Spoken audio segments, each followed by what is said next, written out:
Hello,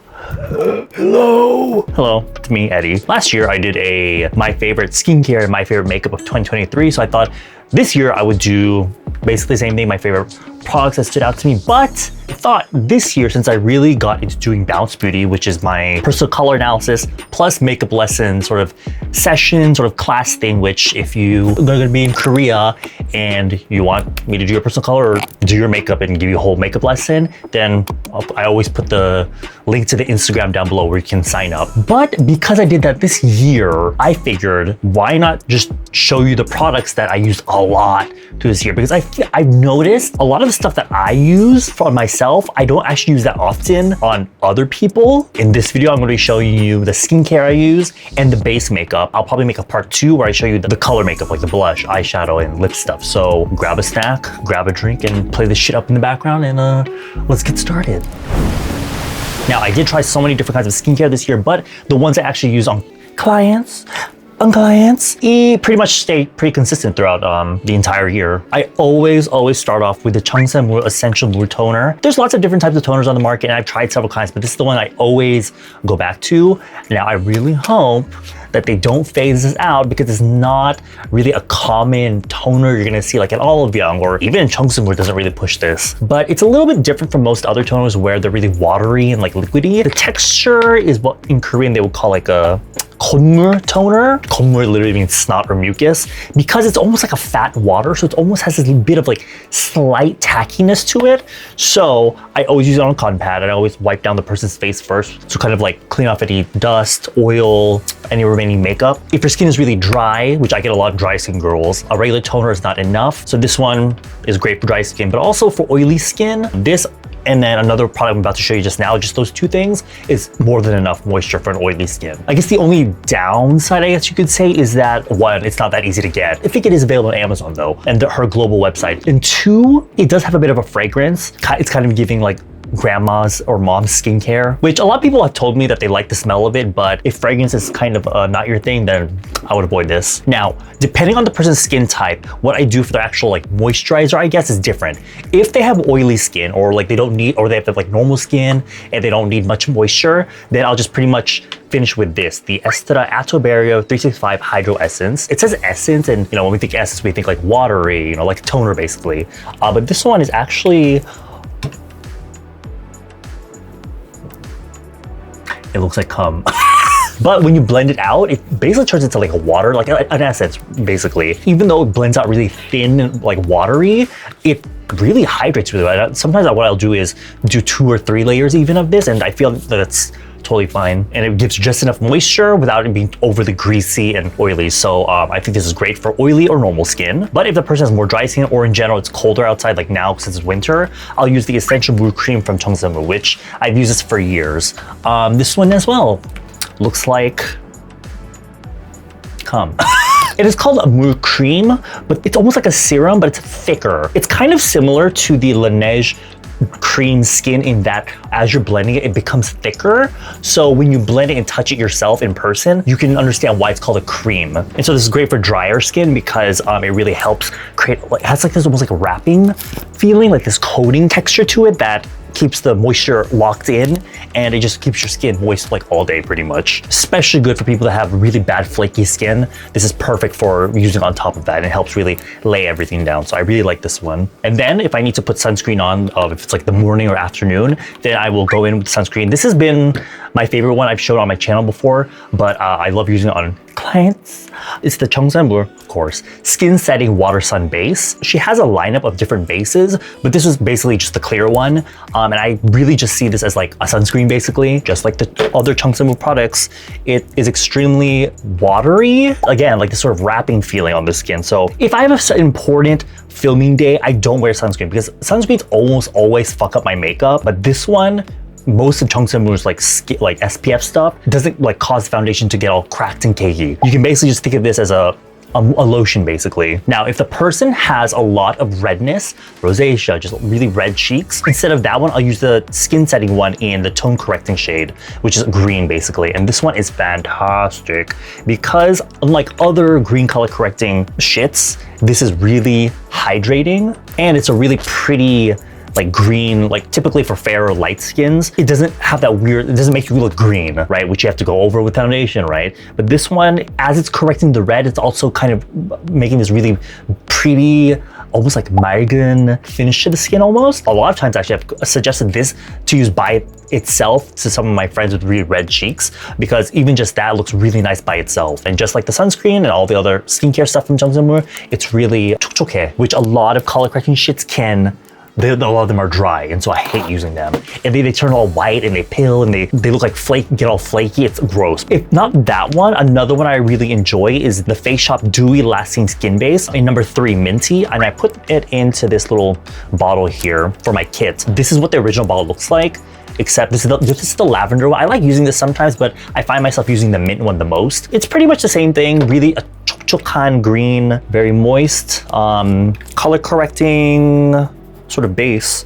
It's a little bit more whitish and a little bit thicker, but I still really enjoy this one. Now, right before we get into the foundation, I do want to mention the lip care I always use. I always just use this one, the ETUDE Ginger Sugar, because I put the lip balm at the beginning of the makeup, like right at the end of the skincare, and so, you know, give it time to set onto the lips. This is the only type of lip product I've noticed that actually hydrates the actual lips itself, because, you know, right before you do your lip makeup, you're gonna take off your lip balm, right? But if it's just like a waxy chapstick or a lip balm, then you're taking off what moisture there would have been. Your lips are dry again. So this one, even if you wipe it off, it leaves like a moisture on the lips. And it's really great because it's so thick and sticky that if someone has like a lot of dead skin, by the time I get to their lip makeup, I wipe off the lip mask with a wet wipe, and all the dead skin just comes right the fuck off, because it swells up the dead skin, so it's easy to wipe it off. And so that's like my favorite. And this a little bit goes such a long way.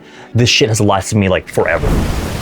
Now, recently, Tarte sent me like all their cushion foundations, and I took them all out of their packaging so that I can use them for my kit. But the entire year, I was pretty much just using this one foundation. And again, I put it in like this little travel thing from, I just got on AliExpress. But this is the ETUDE Double Lasting Vegan Cover Foundation. Find this pretty good for all skin types, basically. Now, I'm not like a huge stickler for, is it vegan or is it not? What I like about this is that it's vegan, so obviously it's gonna be a little bit more gentle for most people's skin, and it's long wear, because a lot of times the vegan stuff can be very like not that good in terms of long wear, but this one I find really good for being a vegan foundation. So you get the long wear and you get the vegan. And if you look at the Balance Beauty page, I think it's no surprise that a lot of the people that come to me for their makeup are very light, fair skinned girls. And so I find myself using 19 and 17 the most. 23, people around my skin tone are like medium-ish. And then I'll use other foundations if I have to use anything deeper. But I like this one because the finish is pretty much natural, and then I can, powder it and it will stay relatively matte. But if the person has more dry skin, I leave it generally unpowdered or powder very little, and it lasts all day. For people that are extremely fair, like really, really fair, the two that I go for are the Revlon Colorstay foundations in 110 Ivory, and more recently, the ISSY Active Foundation in NF1. Because I get a lot of Caucasian girls, right? But a lot of them can't actually use Korean foundations because a lot of Korean foundations on them will be so yellow. I think this is the Revlon one and this is the ISSY one. Because people will say like, oh, K-beauty foundations are so light. Yeah, they're light for Asians. That's 17. But do you see how much the lighter these ones are? If I try to put this on someone that's very fair and pale, it looks so fucking yellow or orange. However, more recently, what I've been loving to do is mixing BB creams. So although this sort of favorite in my kit has come, later in the year, it's gonna be a staple in my kit. This is the Glow BB cream, the Breathable Blemish Balm, and there's 3 shades. This is the literally called 1 white, and there is a brown one that I use for mixing with foundation, creating almost like contour sometimes, but these 2 I generally use the most. This one, for most foundations, you see how very neutral it is. I love using this because it really takes out a lot of yellow, because I don't know, I feel like a lot of the foundations I have are very yellow, so I'll either use a blue foundation, or more recently, I've been using this because 1, it makes it more neutral in shade, and 2, because it's a BB cream, it kind of softens. I mean, the ETUDE one in particular isn't that like a paint-like foundation or anything, but mixing with the BB cream makes it a lot more like breathable and more skin-like, I suppose. And if the foundation is really too, not necessarily yellow, but just too dark, then I'll mix in a bit of the white, and it's pretty much the same thing, but it's white. So I used to have like a white foundation pigment, but this has pretty much replaced that because, again, it lightens it a lot. And 2, it's a BB cream, right? So it gives you that sort of moist sort of texture of the foundation. Now, in terms of concealers, the ones I've actually been using the most are these Anastasia ones. I got them mainly because there was Sephora in Korea before, so, you know, wider range of colors. So I got several colors, but I definitely use 1, 2, and 4 the most. I mean, concealer, but what I love about these ones is that, one, they're extremely full coverage. What I don't like in a concealer is that it doesn't do anything. The foundations for even a skin tone, and concealer is for concealing, and I want it to conceal. And I find that a lot of concealers, even K-beauty, are too watery. There's some really good ones like the SAEM one, love the SAEM, but I obviously need lighter shades, right? Because to match like these really fair foundations.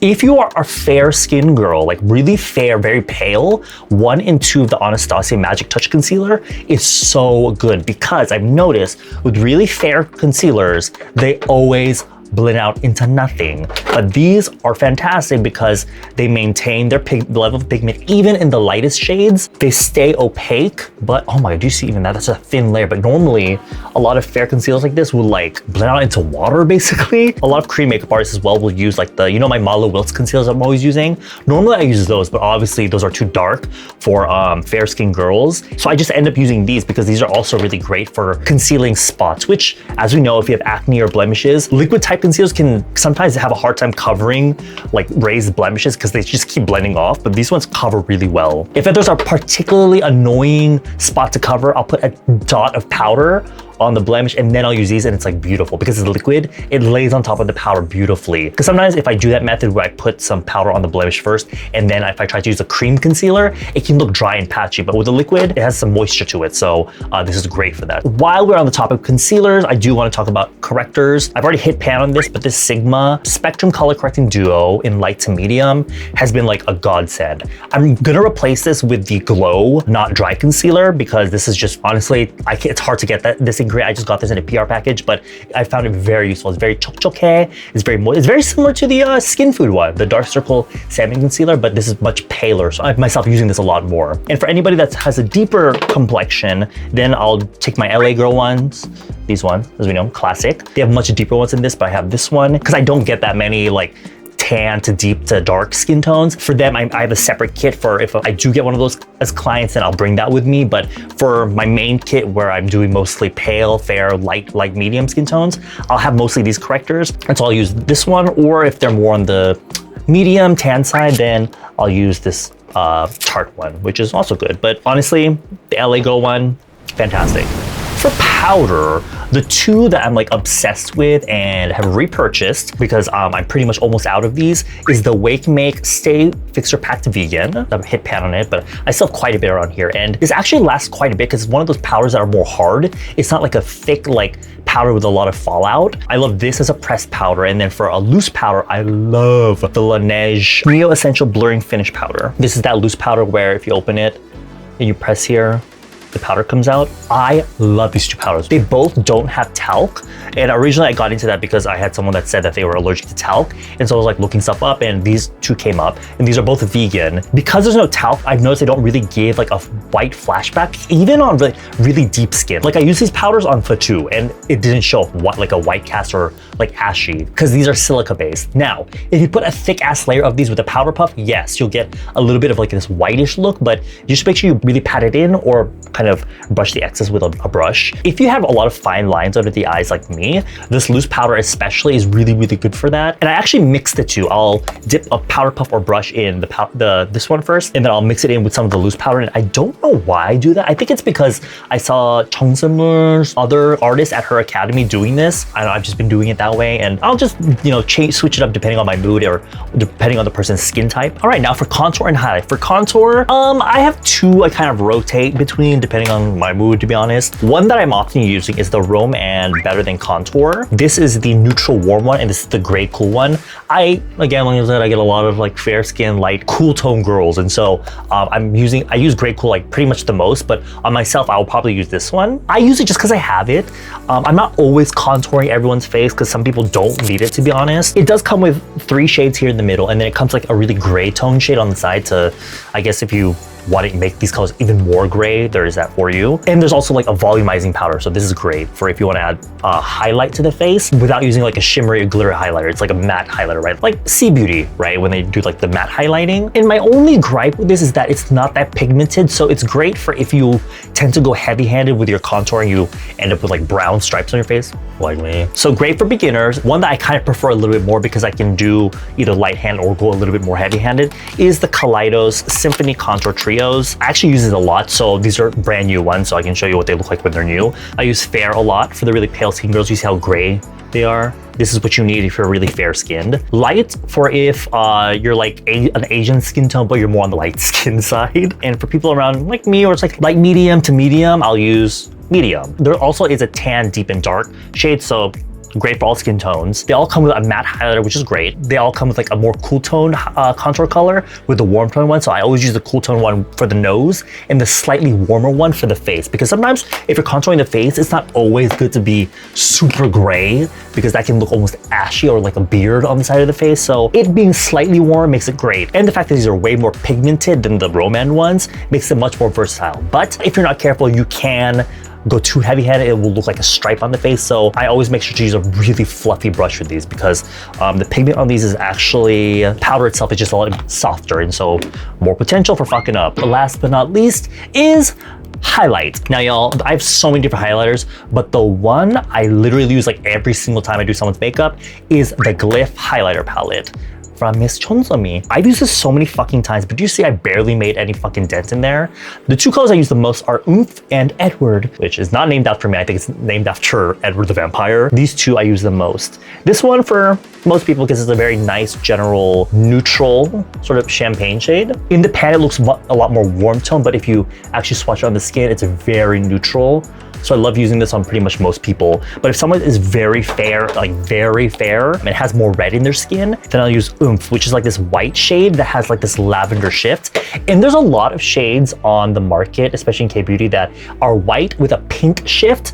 But this one is more purple and lavender. So oftentimes I'll be doing like a cool tone makeup on a really fair skin, and so I feel like this having a more lavender shift to it makes it look more in synergy with the rest of the makeup. It just sucks because they don't sell this overseas. However, if you want something similar, WAKEMAKE does make a 4-pan highlight. It's a little bit smaller, but that one is WAKEMAKE, right? So it's available at all of JUNG. That's the closest thing, I guess. So that was my most used products in my makeup kit, my MUA kit, for base and skincare. Look out for part 2 where I'm going to talk about the color makeup, eyeshadow, blush, lips. See you in 2025.